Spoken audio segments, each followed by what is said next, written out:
Dan bagi seorang penuntut ilmu, adab ini merupakan perkara yang penting bagi mereka.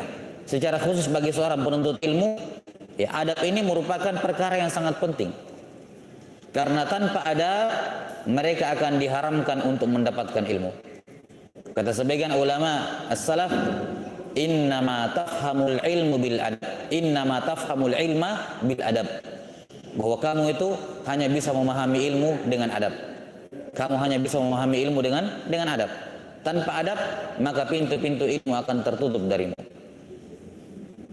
Maka jemaah sekalian yang dirahmati oleh Allah Subhanahu wa taala, mempelajari adab bagi seorang muslim ini perkara yang daruri, apalagi di zaman sekarang. Kalau kita melihat banyak di antara di tengah-tengah kaum muslimin, ya, baik dari penuntut ilmu ataupun dari selain mereka, ya, mereka kehilangan sentuhan adab-adab Islami pada diri mereka. Sehingga mereka terkadang mereka mengetahui banyak hal, tapi mereka tidak mendapatkan manfaat dengannya karena minimnya adab yang ada pada diri mereka.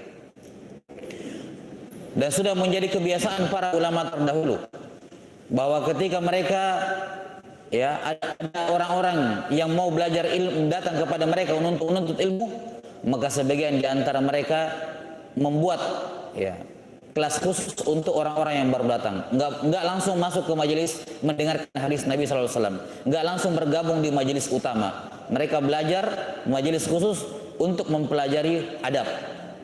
Adab terlebih dahulu. Dikarenakan seorang yang mulai langsung menuntut ilmu hadis dalam keadaan dia tidak memiliki pemahaman tentang adab, ini dikhawatirkan akan menjadi orang-orang yang durhaka kepada dirinya sendiri dan durhaka kepada guru-gurunya. Kalau dia tidak memiliki adab yang benar. Imam Malik rahimahullahu ta'ala suatu ketika pernah dinasihati oleh ibunya. Dikatakan oleh Imam Malik, dipakaikan imamah oleh ibunya. Kemudian dia katakan, kamu pergilah ke Rabi'ah, ya, kamu pergilah ke Rabi'ah, thumma tata'allamu minhul adab qabla an tata'allamal ilm. Kamu belajar adab darinya sebelum kamu belajar ilmunya. Dan dalam majelis Imam Ahmad rahimahullahu taala yang dihadiri oleh ribuan orang, bahkan lebih, disebutkan bahwa 80%, ya, kurang lebih di antara mereka itu datang belum untuk mengambil hadis Imam Ahmad. Mereka hanya duduk dari awal majelis sampai akhir, mereka cuma duduk liatin gerak-geriknya Imam Ahmad. Ketika dia berbicara dengan orang, ketika dia keluar masjid, apa yang dilakukan? Hanya untuk mempelajari adab dari Imam Ahmad rahimahullahu taala.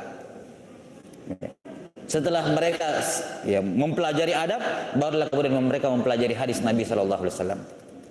Ya, karena itulah, ya, ini sudah menjadi sunnah dari para ulama terdahulu, bahwa seorang penuntut ilmu itu tidak bisa ditawar-tawar, dia harus mengetahui adab al-Islam. Dan karya tulis para ulama dalam masalah adab sangat banyak. Di antara yang paling fenomenal tentunya adalah kitab Al-Adabul Mufrad karya Imam Al-Bukhari rahimahullahu taala, yang mana sebagian dari isi Adabul Mufrad ini merupakan diambil dari Kitabul Adab dalam Sahih Bukhari. Cuma di sini lebih lengkap Al-Adabul Mufrad. Kemudian Adabus Syar'iyyah karya Ibnu Muflih rahimahullahu taala. Ya, dan juga tentunya tidak ketinggalan karya-karya Ibnu Abi Dunya. Ya, beliau punya banyak sekali kitab tentang masalah adab. Hampir-hampir tidak ada satupun perkara akhlak dan adab kecuali Ibnu Abi Dunya punya karya tulis dalam masalah itu. Rahimahullahu taala. Maka suatu naqsun kabir, suatu kekurangan yang sangat besar ketika seorang muslim, ya, misalnya sudah menginjak usia 20 tahun dalam keadaan dia belum mempelajari dan mengkhatamkan satu kitab adab sekalipun. Ya, ini kekurangan yang besar. Dia sudah berbicara ini dan itu, dia sudah mempelajari ini dan itu, tapi belum mengkhatamkan satu kitab adab, ya, walaupun satu. Ini merupakan bentuk keteledoran dan kelalaian dalam menuntut ilmu. Nah,